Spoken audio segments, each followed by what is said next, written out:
Hi everybody and welcome to my water tutorial for Cities Skylines.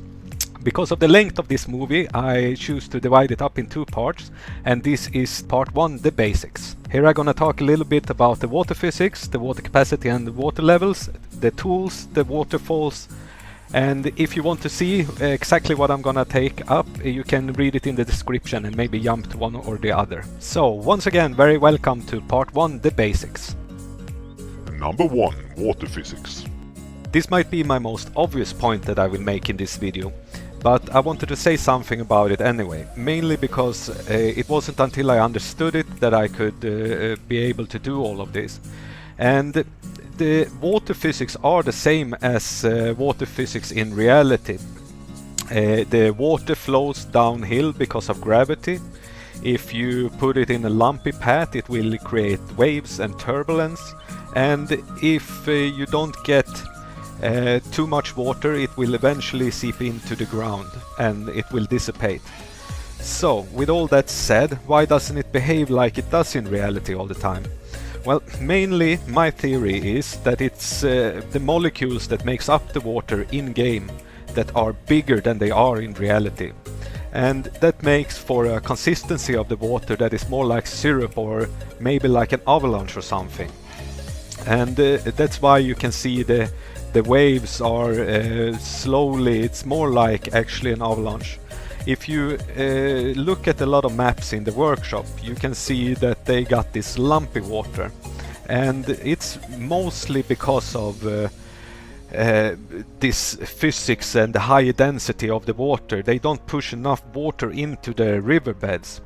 And if you had the small molecules of real water, it would just be a very small stream.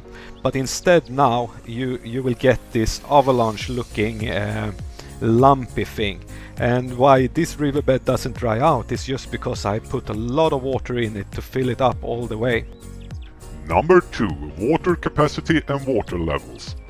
If you are playing in the map editor, you will have the icon water in the bottom of the screen, which gives you two choices. You have move sea level and you have place water source. If you want the same functionality in the game, you can download the mod extended landscaping tools. About move sea level, I have one good advice to give you, and that is if you want to have high mountains as well as a sea, you should consider a really low sea level. My sea level is at 23.61, and if you want to adjust the sea level, you have three ways to go about it. You could either just point your mouse cursor over the sea, see the shadowy thing, and make it the height you want according to your beach. You could also use the slider in the bottom left of the screen to change the values of the level. Or you could point in the exact numbers, just like with the other tools. And I had 23.61, so that's where I like it. About the water sources, you have the same functionality with the level as the sea level. That is, you can point the mouse cursor over it and you can push it down or you can push it up. But with the water sources you also have the water capacity, and that is might be the most important things depending on what you want to do. For example, if you want to make a really small lake, you could do this by lowering. We have almost 488 here, and we're gonna make just change in terrain height with 1. We use a single brush and we put a little small dent in the terrain. We take a water source and we change the capacity to 0.1. Put the water source in and drag the level down to the lowest point. We will now get a small lake that doesn't flood and has a low water capacity. So what happens if you wanted to raise the water level of this water source? Well, the water level decides how high the water tries to get. And if you push it all the way to the top and you start a simulation, you will see that the water tries to flood the place, but it has such a low water capacity that it can't. If you would like to take away the water source, you just push your put your mouse cursor over it and you left tap it to take it away. And if you want to try with the default value of 50, 51 is okay, and you put this into the lake instead, and you drag the level all the way down, we now have a high water capacity, but if you start the simulation, you will see that it will only fill up the small lake, the small dent in the landscape that I made. And this is because even though you have a lot of water capacity in this little lake, it won't try to go over the edge. But if you instead will do the same thing as I did with the smaller water source, that is, you put the level as high as you can get it, and you start the simulation, you will see massive flooding. And here you now can see the difference in water capacity. So depending on what you want to do, you have to adjust and play around with both water capacity and water level. You will reach a limit of how much a smaller water source with a low water capacity can fill up. So it all has to do with how big of a water system you want to take out from your original water source. And number 3, the tools. This might be a more general map editing tip, but it's quite important to create nice watercourses as well. So I wanted to show you the most important things about it.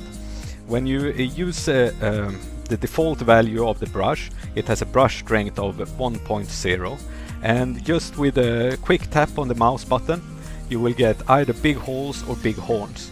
It's quite impossible to control and to make something nice out of it. So what I usually do is that I use the values between 0.01 and up to maybe 0.3. And when you're using these lower values, you will have a much more controlled way of terraforming the landscape. If you, for example, want to take out a little stream to a little lake here, you could just by lightly tapping, form and look at the lines, and you can almost create like a flat area if you wanted to. And as you can see, I have much more control with the lower size. So now we created a little lake on freehand. If you wanted to have a more exact approach, if you for example want to take out a stream or an inlet water source from the mountain, you could use the level tool. And it's very important when you're dealing with outlets of lakes and that stuff. If you want to have an exact amount of water, you could deal with it as you see the lines, the terrain lines in the mountain. You go out, you have the really big ones, you go in a bit more, you get the second biggest, and if you zoom in all the way to the edge, you will see the smallest lines. And these lines can help you change or set the height of the terrain you're going to form. If you, for example, just wanted an inlet or outlet from this river waterfall of maybe 3 segments, you take the third one. When you push the left button, you will get the exact height from where you're pointing the mouse cursor. So when you now have set the height of it, you can just use a little bit higher brush strength for it not to take the whole day, and you will get the exact height for that outlet from the lake. Number 4, waterfalls. Well, waterfalls might be the easiest water courses to create. You just put water off a ledge and it slides down because of gravity. But if you want to create natural looking waterfalls, I have a couple of tips for you. We're gonna create a waterfall in this mountainside, and what I do to get a natural look on my waterfall is to look at the mountain and see how it looks before I start. And as you can see, this mountain, we have some kind of low points here and here, and we have some natural way for water to travel down and split up in 2 down here, which would look quite good. You also have not much of a low point, but you could see where the mountain wants the waterfall to go. So we're gonna use the tools like I showed you in the earlier tip. and we're going to use the level tool to set a height of the inlet to the waterfall, and I want it quite deep. I want quite much water pushing into it, so we're gonna see almost 10 of the small segments I'm choosing, and I'm looking at it from a top because we want the water to go in something like here. It's also a good tip to, when you terraform, you look at it from different angles. As you can see, it was hard to see how far we're gonna take it out, and as well now you can see that it is a little bit of a ledge still there, or an edge. So now we have pushed water through it, and as you can see, it didn't really take the path that I wanted, but that's no worries. We can just use the tools with a much lower brush strength. Now I'm gonna use my 0.1 and also a quite small brush size. We're going to do it with a single, and we're going to control the water. I'm following the natural path that the mountain has, but I'm helping it out a little bit, I could say. So when we creating a little bit higher edges here, you can see the water start to sieving through where I wanted it to go, and also you can see that it's some kind of a high point here, so we're going to take it down a little bit to make the water follow through. So this is basically it to create a waterfall. You just raise the edges around where you don't want the water to go, and let the water go its natural path with a little bit of help. So I'm going to fix this waterfall up a little bit.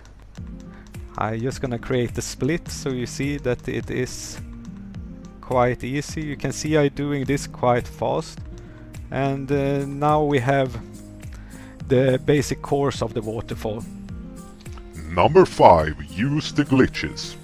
So now you can see I beefed up the waterfall a little bit. I pushed more water into it, and I've arranged it so it looks quite nice, right? Well, it looks nice from this distance, but if you go out a little bit, you will start to see glitching and water coming down from all kinds of sides. And this is important to do directly, I think. So you don't make a lot of waterfalls and that, and you think they look nice, and while you're looking at from another angle or from another distance, you will see that the water is glitching and looking really bad. So use the glitches to your advantage. When you're changing the distance, you can see that the water is, I don't know why, but it changes. You can see here that it's some water flowing over here, and so just use it. You could actually, with a brush strength of 0.01 again, you could actually even terraform it from up here. You can see that you have a stream of water coming down here, even though you can't really see it from this distance. So what I usually do is I put the simulation in the fastest speed, and then I just work the waterfall from a far away distance. Because when you have, now you can see that another glitch appeared there. So it's something at the top here that needs to be adjusted. And you're just raising the edges a little bit, just like when you created the waterfall, to get a nice and solid flow of the waterfall. You can lower the riverbed a little bit to get it the way you want to, and you can raise the edges to make the, and now as you see we have removed almost all the glitches. We have a little bit here which might come from up there somewhere. We also have a little bit here, so we just make the ledge a little bit higher, and as you can see now the waterfall looks perfectly fine from the closer distance as well, but also a solid stream from the top. So that was the end of part 1, the basics. I really hope you liked it and maybe learned something, and I hope to see you in the next one. Bye bye!